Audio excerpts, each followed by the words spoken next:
Good morning, everybody, and a very warm welcome to FSC Connect for Friday morning towards the end of February, on February the 25th. Pretty mad start to the year, and of course with the very unfortunate news over the last few days with the war in Ukraine, there's lots to discuss.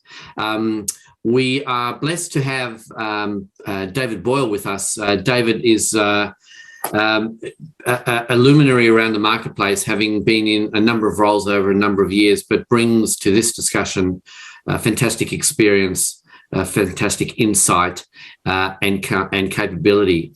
We started this discussion with David a few weeks back because we wanted to set the scene for what 2022 would look like. And so we're going to have a great discussion. David is going to run through a number of his opening thoughts, like we always do with FSC Connect. This is an interactive event. Please feel free to use your Q&A button and your chat button to ask questions.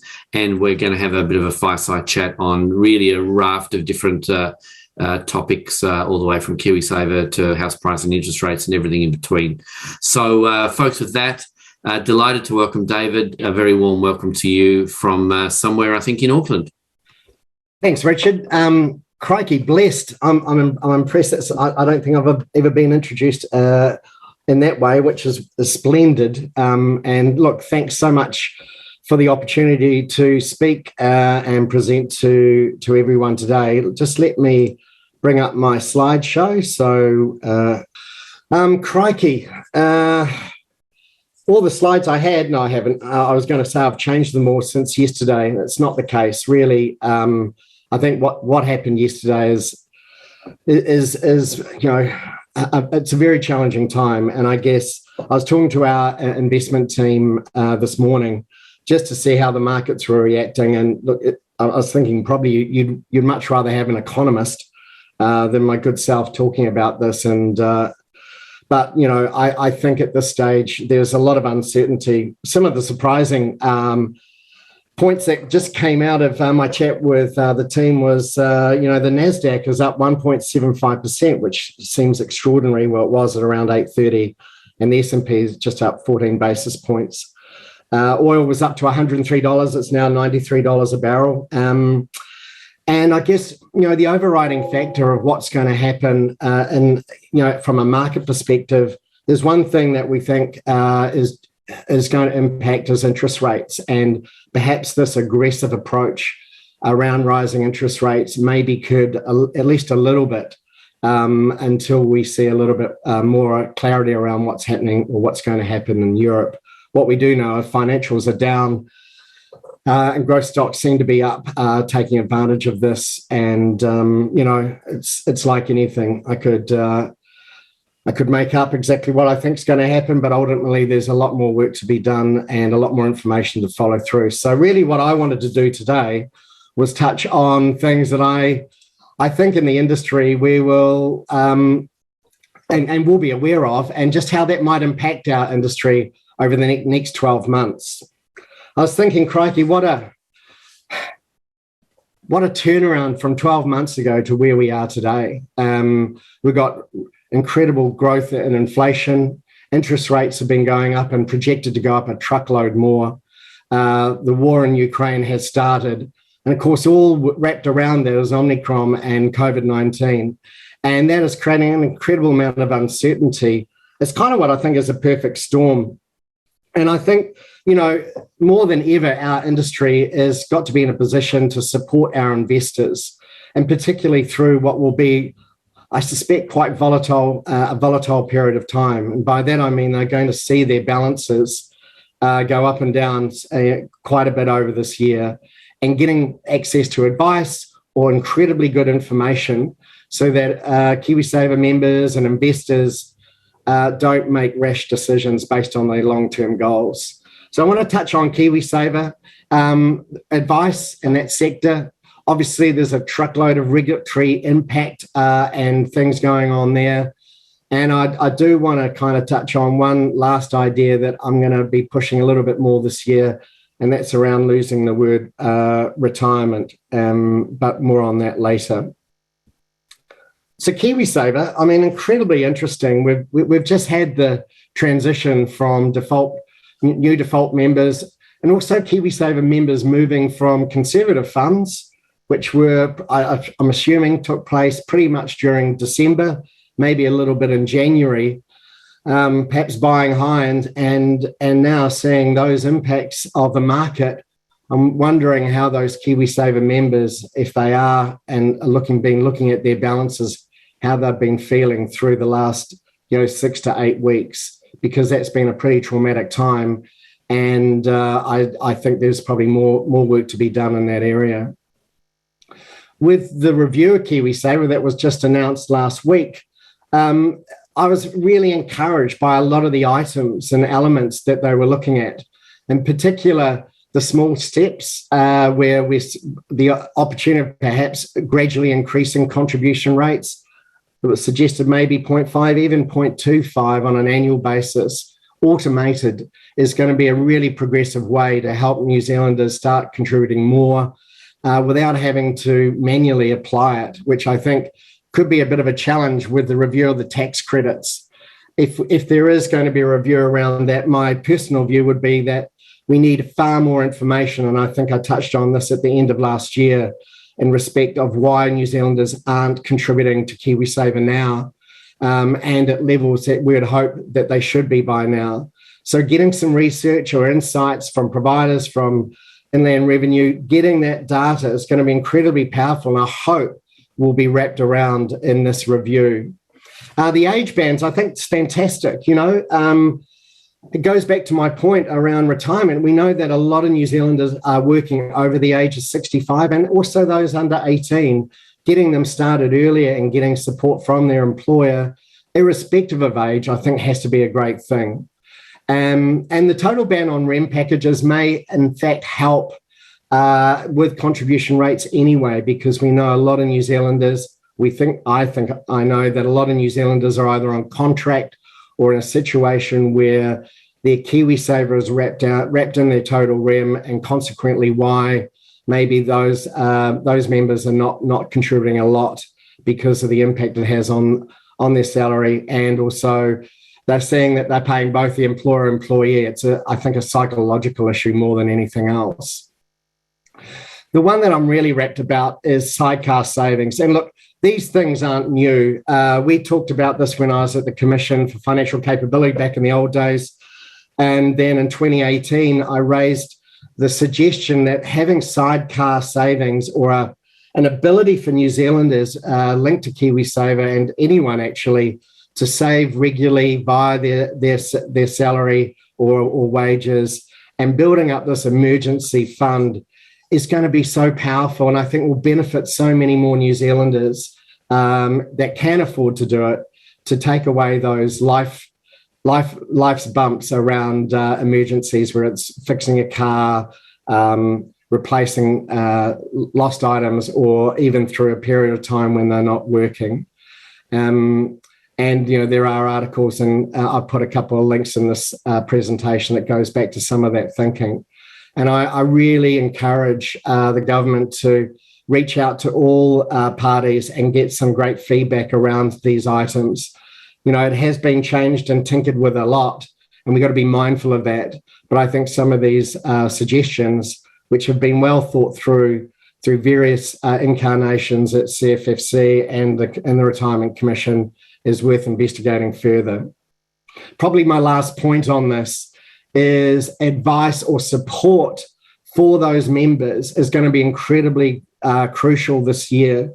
The last thing we want to see is those default members that have been transitioned to balance funds see perhaps their short-term loss that they've taken in that period of time, and transition back to conservative funds. And more importantly, every other KiwiSaver provider that does offer a level of advice, I think, will bear well with their members and improve and make sure that the impact of the conflict and rising interest rates and all the challenges we're facing this year and beyond are not lost through the years that we've had in the past. So yes, advice is incredibly important, but how they get that and how it's delivered and the quality of information I think there's a really great opportunity for FSC and other organisations and bodies within the financial services area to contribute more around aligning key messages so that New Zealanders don't panic and knee-jerk in what could be quite a volatile period of time.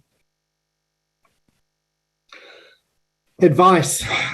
Wow, it's been a bit of a long road. I was on the panel many moons ago looking at the review of the Financial Advisor Act, which has, I guess, transitioned and transformed into the FAP or FAP license that we are going through this year. The question is, will there be more or less advisors after March 2023? There will be less. There's no doubting that, and less entities too, I suspect.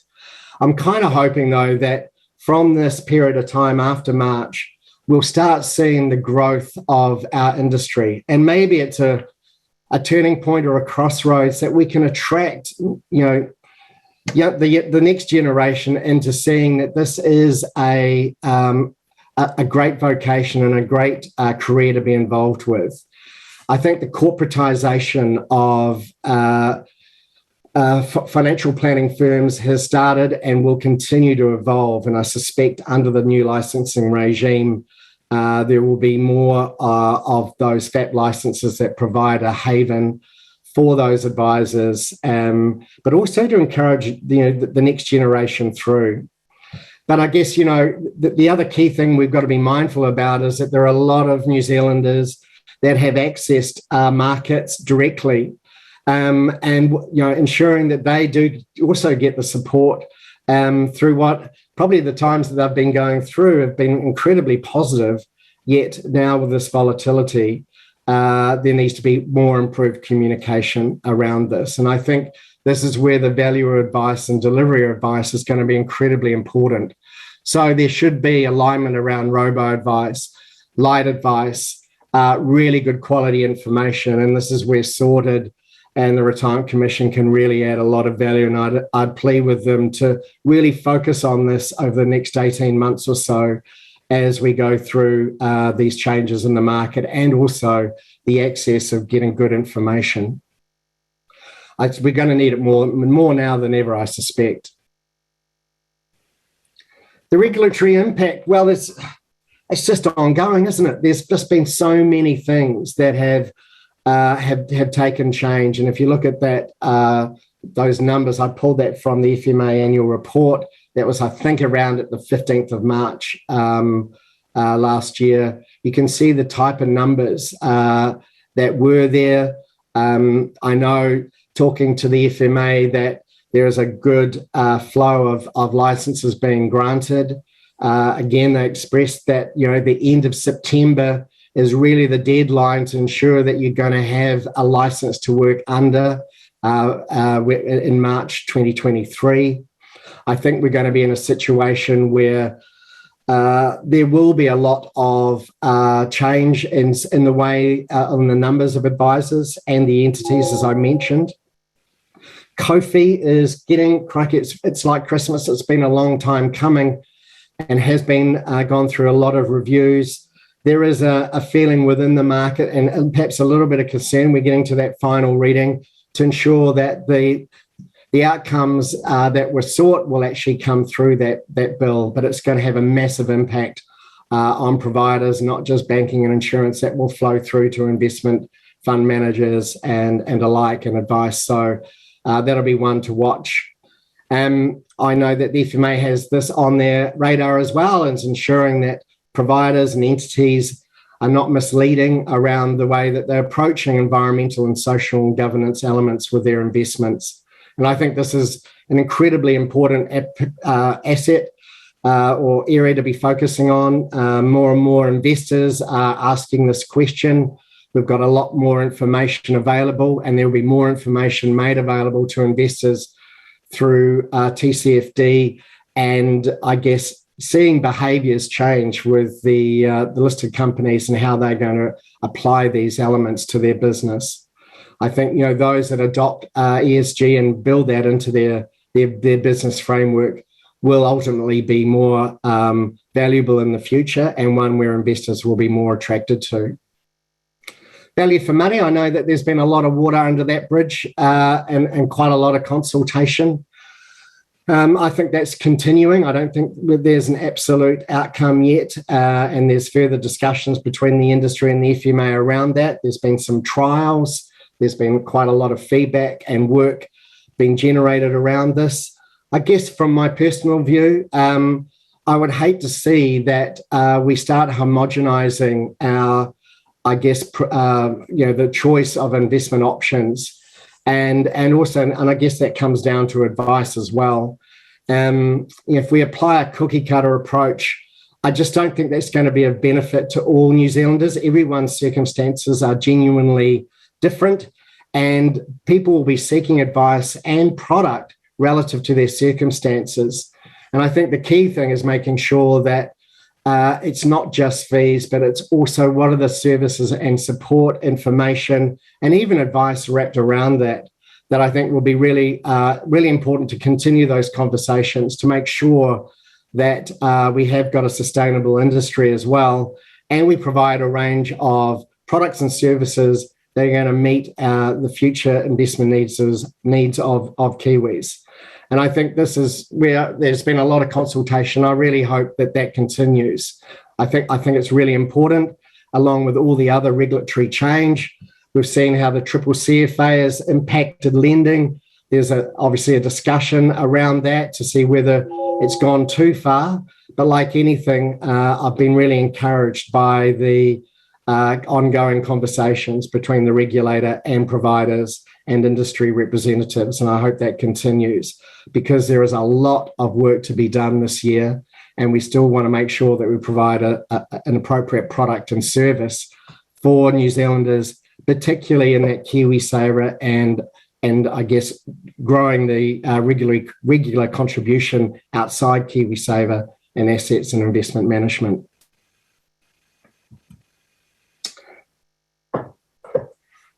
I don't know about you. I mean, I've been around for many, as you know,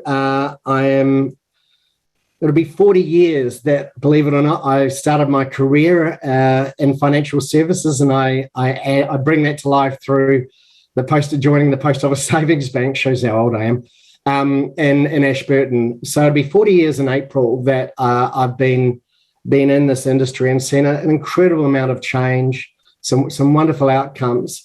But I see retirement, and it's not a particularly old word. Retirement now, I think, for our generations and future generations, is not fairly representing where we'll be in the future. I think there's a lot of pressure for New Zealanders in particular to say when they get to 65 they have to stop work. Well, the reality is, and this is my view, that I think it is for those that are well off or are in a position of wealth, but I think it's becoming a bit of a mirage for the masses. And by that I mean, for New Zealanders are taking on a lot more debt, they're living a lot longer, and they're going to need to be working longer, and we're probably going to need that aging workforce, even though there's probably a view that there's a little bit of ageism out there for employers. But I think that the benefits of obviously working longer or working in the areas that you're able to contribute to, and transition to perhaps unpaid work, but still being involved in the community, has some massive implications, not just financially, but for your own personal well-being as well. So I think, obviously at the commission when I was there, we retired the mouse. The mouse has come out of retirement. And I think, and I wonder if there's a discussion that we could have to help New Zealanders, plan better and manage the levels of debt and the amount of money that they think they're going to need if they decide at 65. If you're told that you need to save $1 million, that'll turn off the generations. And we've seen that in the past. And Massey's done some great work on what it would cost to have perhaps a slightly more frills lifestyle. But I think for many at the moment, it just seems like too far to reach out to. And I wonder if we can start transitioning the word retirement out of it and think about how we bring to life our stages of life and make sure that we don't have this line in the sand that you've got to have this amount of money at this age. for many of us will need to continue working over the age of 65 and beyond. So that is pretty much the idea that I'm thinking about. I think that will help, create a bit of conversation, but also with planning and bring that to life through the advice channels that are in New Zealand, but also from the service providers, government agencies, and I guess linking that all together with the topics that I've touched on today.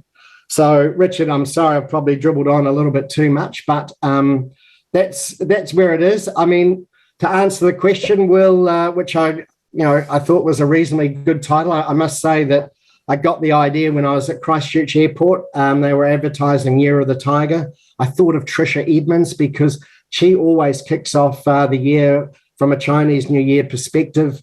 And being the Year of the Tiger, I think for our industry, my view, it's going to meow and purr a little bit because everyone's going to be flat out working on all the things that I've touched on today outside the market volatility and the international conflict that we're going to experience this year. I think this is a foundation year for our industry, and I believe that hopefully we'll start roaring in the next year or two after that. Over to you, Richard. Thank you, David. That's fantastic. I'm going to go straight to the questions. I've got a whole host, but there's an awesome one here from Claire, who says, and this is in relation to retirement, retiring the word retirement is probably unrealistic. Why don't we redefine it instead? How would you redefine it, David, if we were going to redefine it? Yeah, look, and redefining's fine. I mean, I think we're doing it already. I think as we live and evolve, I mean, and through our careers, from what I thought retirement was when I started work, my father was forced to retire at age 60. He had no choice. That was kind of the regulation or legislation in those days. And we're seeing the age of retirement at 65. The view of maybe moving that out to 68 could be, a way of kind of moving that forward. But yeah, I think redefining retirement, it would be a wonderful thing. And there'd be stages of retirement or not retirement, stages of your life when you decide that you don't want to have full-time or paid employment, but you don't just stop living. And because we're living longer, and this is what wasn't happening in the centuries before this, it creates a greater strain. So I think just showing people, telling people that it's okay to contribute and work, and that way you're not eating your savings, you're building savings as you go, and you can then maybe have a better pot of income later.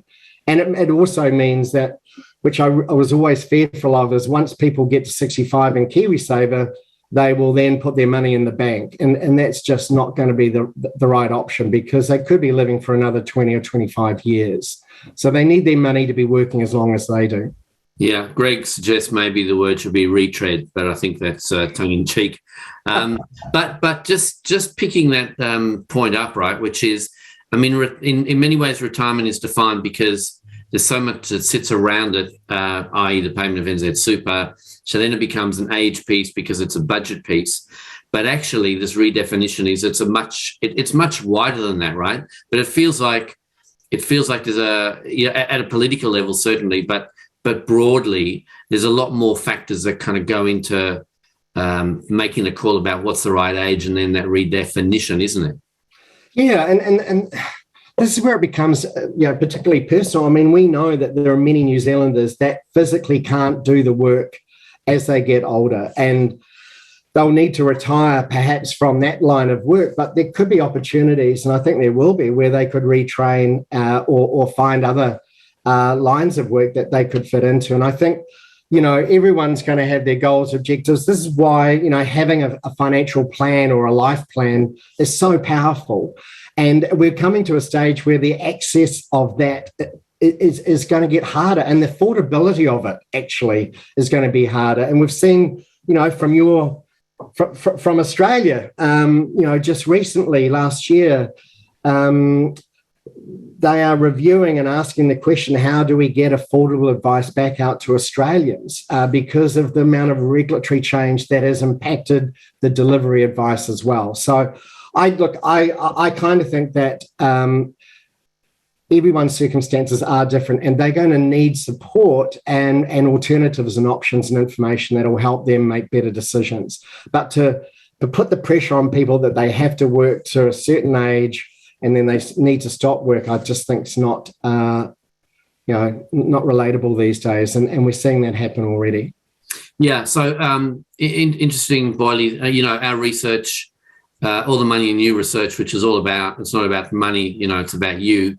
The money conversation is a much more centered discussion, but really the things that impact retirement and adequacy to make the right decisions is really how much you've saved, right? Which is partly where have you invested in your lifetime.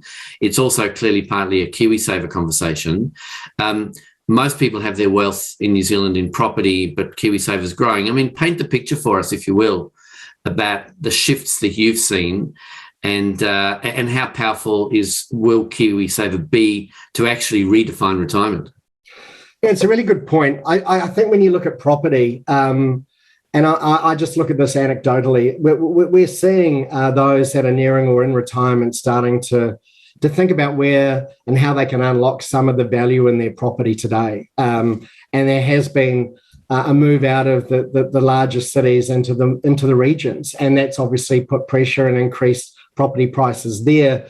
My mother passed away back in November last year. We put the house on the market in Ash Vegas, and someone from Tauranga, believe it or not, was moving to retire in Ashburton. Imagine the wealth that they're probably unlocking and choosing to make that decision. So certainly for those that have got property and have been in property for a long time, have that flexibility. It may be a bit more challenging now as interest rates are going up, house prices coming back a wee bit, but there's still a truckload of gain that they could unlock during that period. My fear is those that have taken on debt over the last, 5 to 10 years, we're talking large amounts of money, and where interest rate rises are going to impact their spending and saving capability. Takes you to the next point that KiwiSaver is probably going to be that first pillar of personal savings that will play a big part in New Zealanders' overall well-being when they decide to stop work or transition away from that. So just let's pick that one up, right? Because that's right. So you mentioned Australia. So jurisdictions that have been at the saving for retirement game for a lot longer, the average retirement amount is obviously a whole lot higher. And Minister Clark was on our Future Ready program last week, signalling, more formally the KiwiSaver review. I mean, if you were sitting in his role and you had the levers of power, like your Austin Powers piece, what would be the 2 or 3 things that you would shift? In respect of this, the review? In terms of KiwiSaver changes, what would you change? Yep. So going back to those points I talked about, I think in my view, it's very difficult to make really good decisions unless you've got good quality information. And that is around the behaviour of KiwiSaver members, and I'm talking about all members in KiwiSaver. What is driving their contribution or non-contribution rates? And if we can find that out, then a lot of the other elements will follow. But I really, I am very passionate about this idea of that sidecar savings. If once you automate something and to build up that little emergency savings, that will help mitigate New Zealanders dealing with short-term emergencies, and obviously buying or having to access higher cost debt. I mean, we've seen interest rates and third-tier lenders, payday lenders, crikey, house trucks that are going, retail trucks going around the country. I mean, there is just a phenomenal amount of high cost debt. Even bank credit cards, to be honest, incredibly high. And a lot of people may be in the position where they're going to need those because they don't have that savings in place and to kind of protect them. So, there's probably a lot of thought around that's needed, but I think automating anything and getting it into a habit is an incredible bonus. And KiwiSaver's proved that for those that are in an environment where their employer and employee are contributing. And we need to understand why perhaps, and this is where that total REM package could lift the elastoplast off that wound. Yeah, well, okay, so sidecar, regular savings. What about mandating? What's your take on that?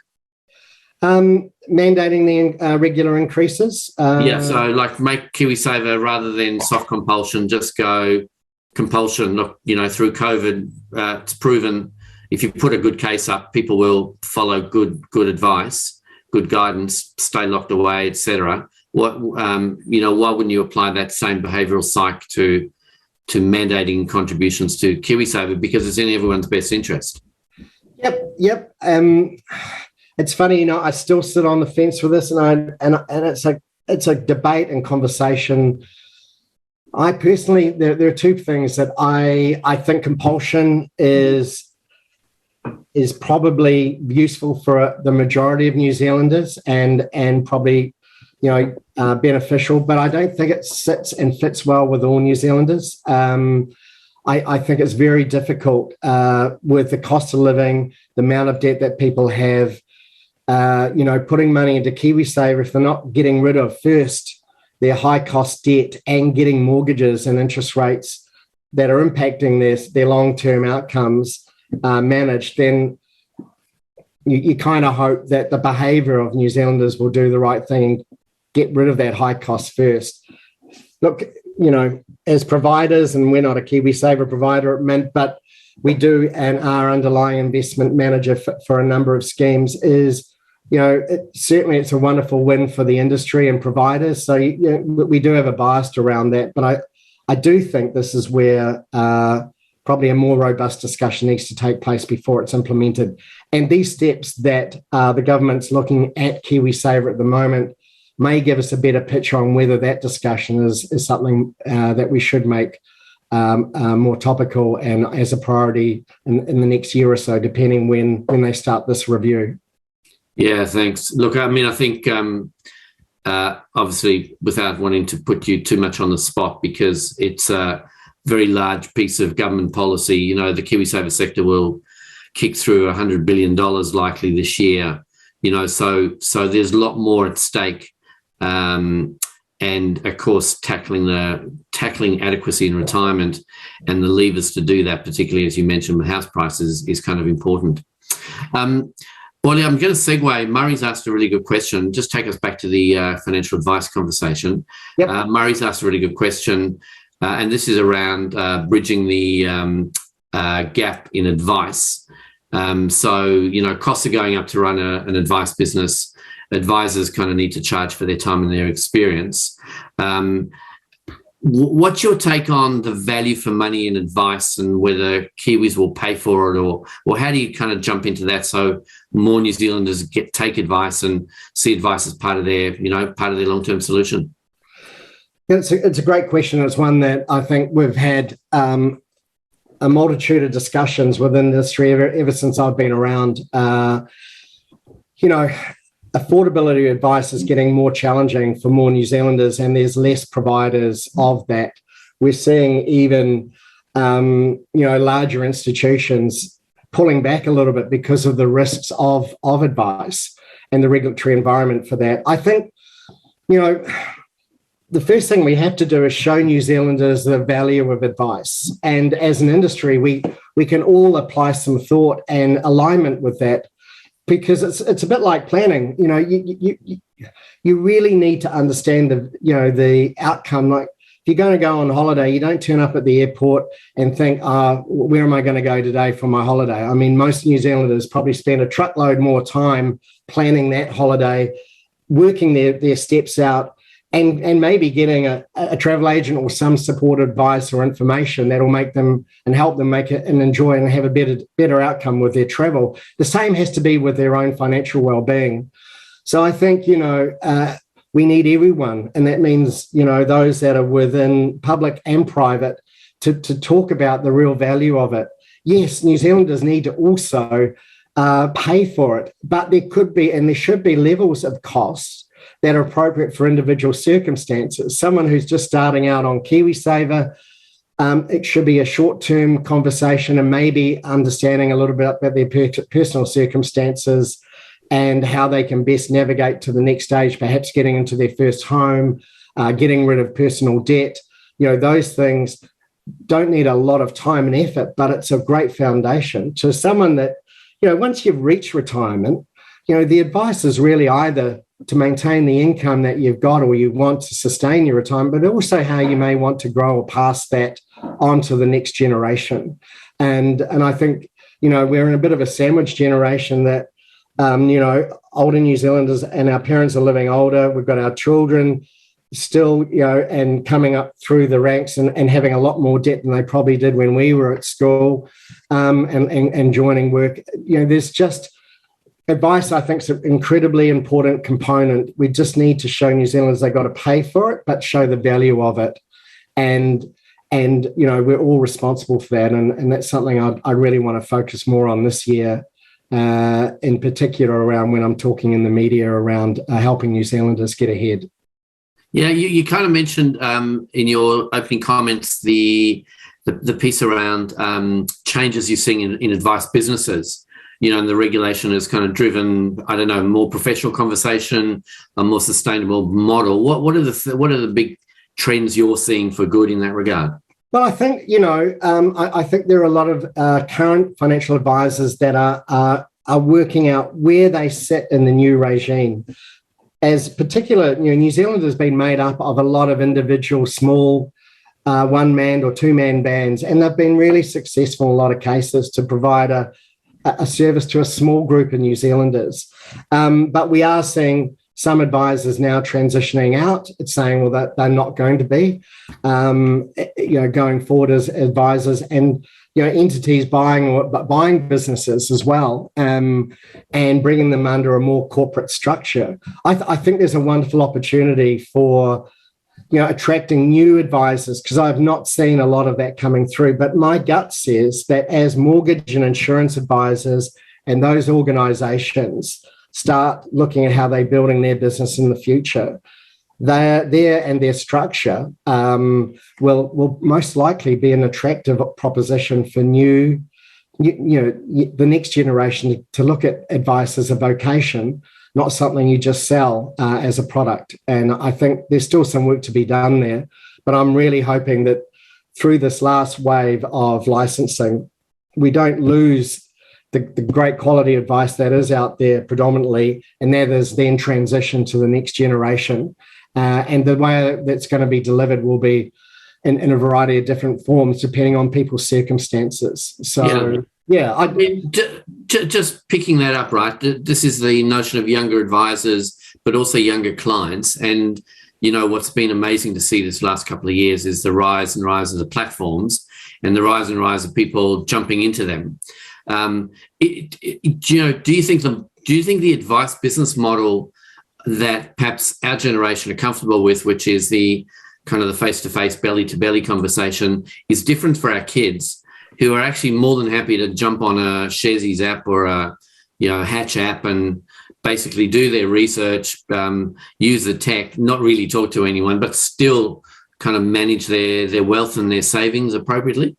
Yeah, look, the growth of what I call supermarket platforms, really, I mean, they're just selling space and respect, and the opportunity and the growth to access funds for younger New Zealanders who would never have thought about doing this because there was no ability to access it. You'd have to go through a share broker, and they probably wouldn't want to talk to you if you want to put in 10 or 50, well, they wouldn't, for $10 or $15 or $100. So the access to the market has been a phenomenal growth. You've got Sharesies, you've got Hatch, you've got Invest Now, you've got kind of Flint starting as well. So there's a lot of supermarkets opening up, far better competition, hopefully, than we've got in our own food industry. That aside, I think the growth of numbers have come up at a time, particularly when markets and pretty much the stocks and investments I've chosen have only gone up. This will be a real test over the next 12, 18 months, 24 months, maybe 3 years of sustained volatility. And I mean, where returns are going to stay down perhaps and be negative for longer. Just what the behavioural aspects are going to take place with those investors. And those organisations and others are going to need to support them better. And I know many are trying to do that, but we're talking, I think Sharesies, I think they've got now 500,000 members. I mean, getting good quality information that's going to be appropriate for each individual is going to vary. The balances are small, I think, on average. So that's a good thing. They're regularly contributing. That's a great thing. But I think there will be more need for more work in this area. And I guess the trickle-down effect will be as the next generation build up wealth, there will come a time when they do need to talk to a real face and also see the value in paying for that and getting that plan in place, I think will be essential. And do you reckon that there's that they are two different markets, so they're two different offers, or do you think there's a way that actually some of this will come together and in fact some advice businesses may well start to offer the supermarket tech type of idea in the same way that I imagine, the big four, so to speak, are going to need to figure out how do they engage rather than just transact and provide guidance and advice? Yeah, totally. I think it's the latter. I see the two parallels coming together and crossing over at different stages, and bringing the value of both at different times when people need it. So, I mean, people don't, Kiwis don't need advice all the time, but there will be junctions or crossroads or changes in their life that will prompt it. And whether it's marriage, divorce, babies, getting to their first home, retiring, not retiring, the life stages will impact this. And I think bringing together the distribution, but also the levels of different types of advice that we see today will change, and it should be more cost effective, but based on need. And people need to, understand that there will be more cost for the complexities that they may need to deal with in the future. Yeah, nice one. Hey, great question here from Martin. Did the government miss a trick on advice provision by not making it a compulsory part of the default appointment process? And do you think they might consider it for the next review?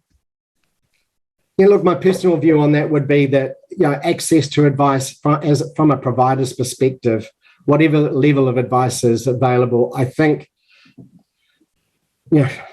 is incredibly important. Just being able to answer the phone when someone rings up and they've seen their growth fund or their balance fund drop, 10% in the last month.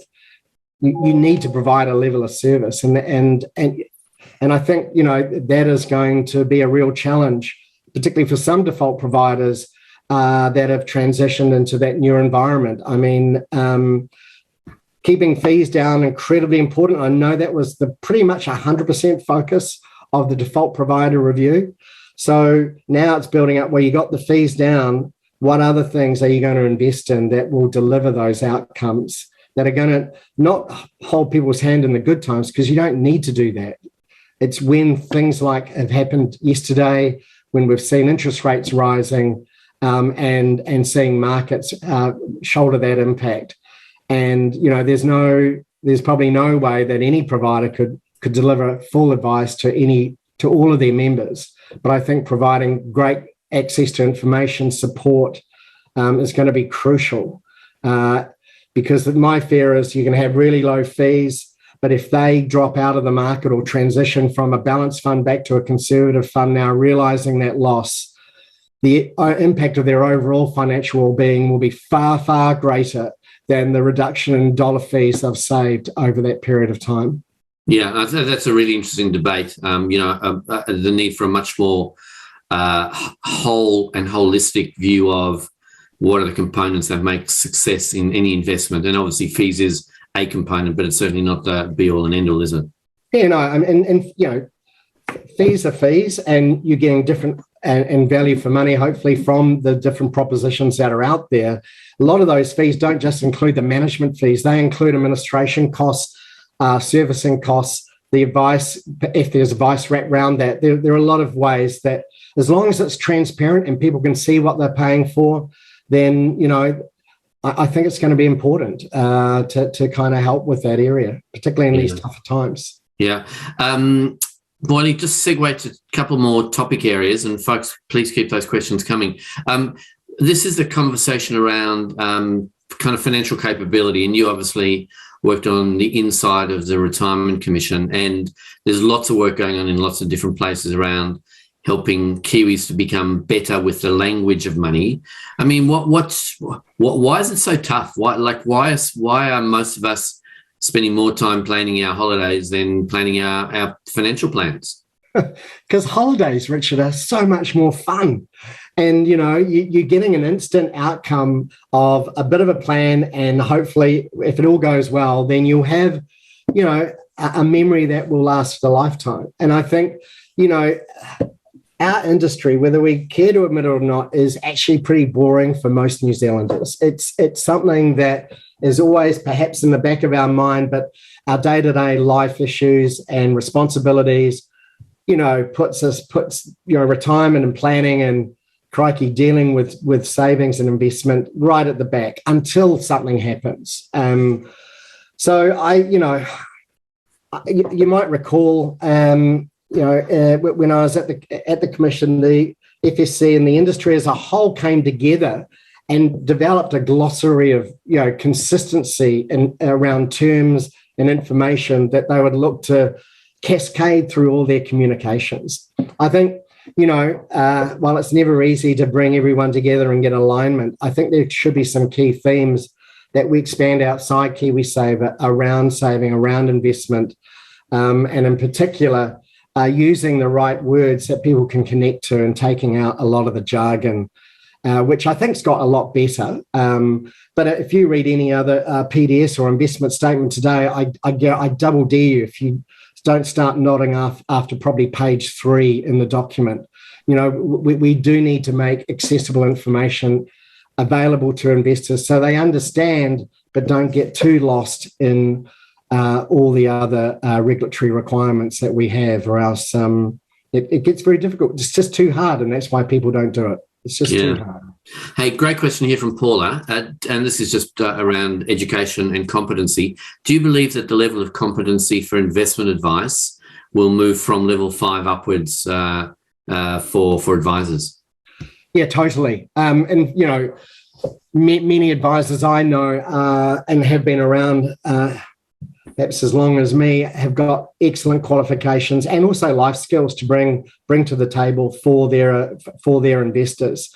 And I think that'll be a gradual increase of capability and I guess experience and education will keep lifting because New Zealanders are more accessible or have got access, to markets, and they want better information, and they are maybe starting to understand it a little bit more, particularly at a direct level. So, I definitely see, the ongoing growth of capability. But, we want to make sure that those skills, which are relationship skills and connectivity, don't get lost and turn into a robotic approach. Like I say, if it's about ticking boxes and cookie cuttering our advice propositions, then that might work for some, but I don't believe it'll work for all New Zealanders. And we need to make sure that we provide a good range of propositions for New Zealanders' circumstances. Yeah, thanks for that. Hey, just a note here from Troy, just talking about the jargon and financial complexity kind of gets in the way of people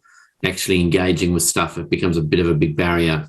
I think the ANZ Herald there was a bit of research a couple of years back which kind of said you need a postgrad diploma to read your average PDS. So I think that your point is really well made. David, just kind of quick segue, kind of one last topic. This was around the rise and rise of climate change, climate reporting. You made a really interesting comment around you think that companies will change their behaviour. So on one hand, there's obviously a reporting requirement that's going to turn up through the XRD as well. But equally, all of us in our lives, whether we buy an electric car through to companies and their procurement processes, I mean, what are you seeing, and what do you hope to see? I think from a consumer perspective, and I don't know about you, but I'm far more aware of when I'm looking to buy something, kind of how it's been made, where it's been sourced. And I never probably even 5 years ago thought too much about it, if I'm being brutally honest, from a consumer perspective. I think from an investing perspective, and we've seen the awareness and the real global challenges, global warming, and the amount of work that we need to do to mitigate the impact of carbon in our climate is something that is now far more mainstream than it would have been 10 years ago, where perhaps it was, a certain group of people were flying that flag. They have now come into, certainly, the middle road, if you like, of why this is so important, and how, I guess, investors can also make an impact to change corporate behaviour. It's not like it was perhaps in the past, where there could have been a bit more of a tick box approach. I think we're genuinely seeing those listed companies, and good listed companies, really starting to develop that from the board down. So it's in their DNA. It's a topic on their agenda. And I'm on a few boards at the moment, and they are things that we do think about from time to time that are going to impact. So a listed company and investors, I think, the behaviour will continue to change. And we believe definitely as an organisation, investment provider, that investing in those companies that are adopting and actually building it into their business is something that will have more value in the future than those that don't. I think investors will drive that, and I think better, transparent information around this will only help with that. Yeah, and obviously there's a huge drive politically that's going to impact all of us, and like with most change, it kind of starts at home, doesn't it? It does. I mean, there's plenty of people talking the talk, but you got to walk the walk as well. And so having Toitū, that's what we're applying, that regime. I think many other organisations are building that into their business to actually to live and work by those elements. And it's a behavioural change, and I think it'll be an incredible benefit and hopefully a longer term reward for those investors that invest in those companies. Yeah, and I imagine with your Mint hat on, as an investment manager, you folks have processes around screening in and screening out, making investment decisions both short and long term. Yeah. Yeah, totally. I mean, we do, and it's part of our DNA, and it is a process that we apply to all our funds in the sense of exclusions, the real nasties, but also it's an evolution. It's not a revolution. You can't just drop things off because people might not want to invest in it.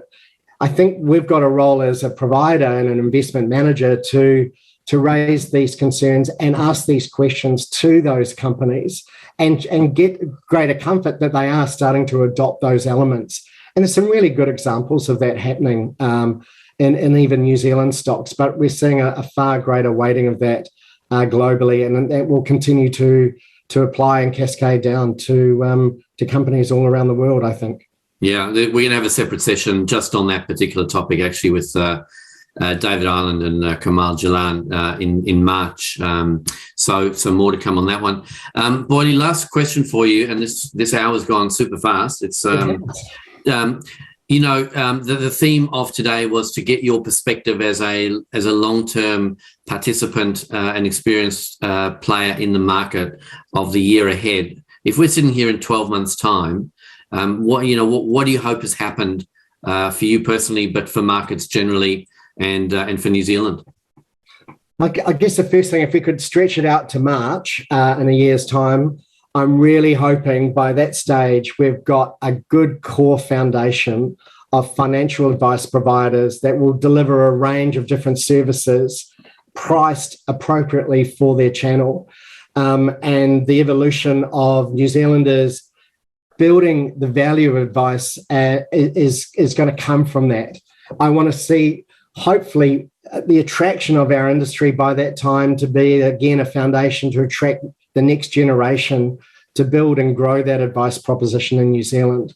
I guess most importantly, I hope to see from an investor's perspective that they do get the support from their providers or their investment managers and their KiwiSaver providers, that they've got to remind them around their long-term goals. They need to keep them focused on the long-term, not the short-term volatility that we're going to be dealing with.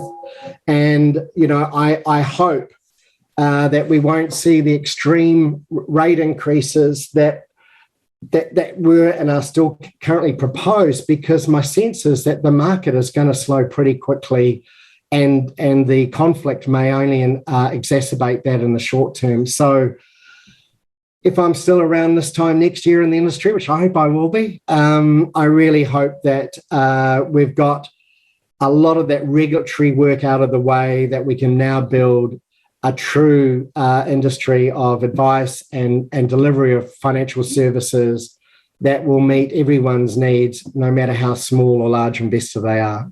How's that?